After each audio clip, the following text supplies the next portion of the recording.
Israel के दुश्मन वार plane बना रहे हैं और इजराइल एक्शन ले रहा है।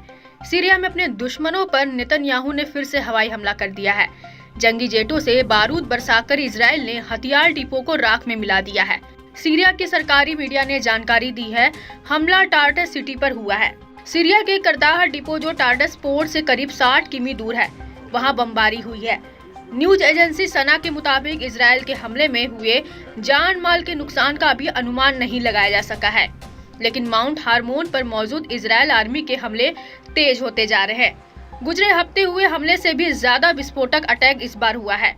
अटैक के साथ इजराइल ने डिफेंस पर भी पूरी ताकत झोंक दी है। सीरिया बॉर्डर पर बारूदी सुरंगें तलाश रही इजराइल सेना भयानक खतरा मोल ले रही है।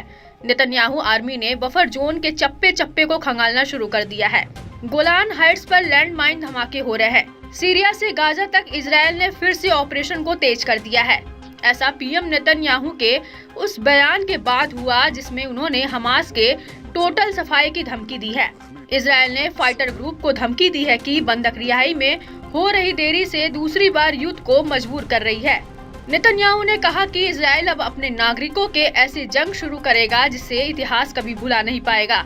नेतन्याहू ने यह साफ कर दिया है कि गाजा से जो भाग जाएंगे वही जिंदा बच पाएंगे। जो गाजा में रहेगा उसकी जान की कोई गारंटी नहीं होगी। पीएम नेतन्याहू ने नए वॉर प्लेन के तहत 7 फ्रंट एक्टिव कर दिए हैं, जिसमें इजराइल की सेना अपने हर दुश्मन को घेर कर मारने जा रही है। इजराइल ने गाजा में हंगर बम के धमाके शुरू कर दिए हैं।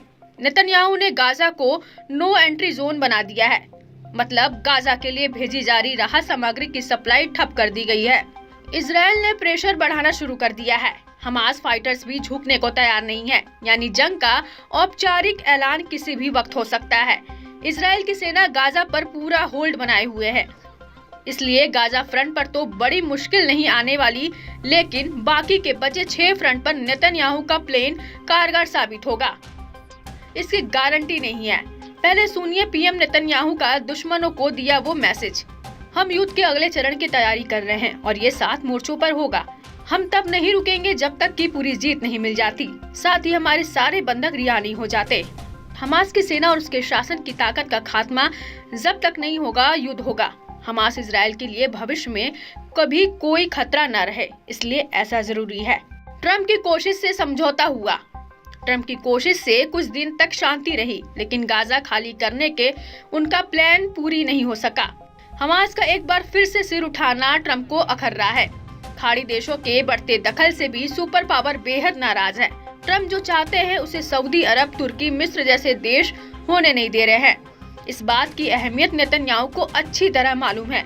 अमेरिका के गुस्से का फायदा उठाकर नेतन्याहू सभी दुश्मनों से भिड़ने का जोखिम मोल लेना चाहते हैं, मगर ये जोखिम बड़ा है क्योंकि अब ईरान के साथ रूस खड़ा है। इसलिए इजराइल हमास युद्ध के क्लाइमैक्स में परमाणु बम के धमाके दिख सकते हैं, जिससे कई मुल्क खतरे में पड़ सकते हैं।